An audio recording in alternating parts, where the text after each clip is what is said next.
કેમ છો મિત્રો? તો ગુડ મોર્નિંગ. નહીં ધોઈને થઈ ગયા તૈયાર ને પછી આપણે આવી જાય આપણી ગામની બહાર. એક બાજુ છે આપણી ગામની ડેરી અને એક બાજુ છે એટીએમ મશીન. અહીંયાથી આવી જાય આપણે રિક્ષામાં. રિક્ષાની આગળ જતું હતું ટ્રેક્ટર, એટલે આપણે આવી ગયા પછી દુકાનની અંદર પહેરાવી નાખ્યો એક સરસ મજાનો સૂટ, કારણ કે લગ્નની સિઝન છે. પછી એક બીજો સૂટ લીધો.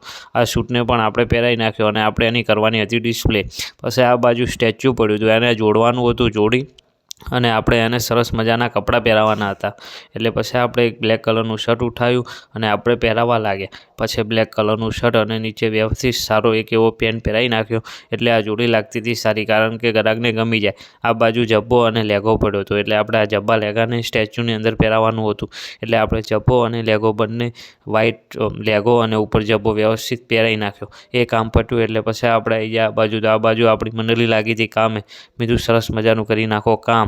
પછી આપણે આવી જા મોજા લેવા, કારણ કે આપણે મોજા તૂટી ગયા હતા, એટલે આપણે વ્યવસ્થિત મોજા લેવાના હતા.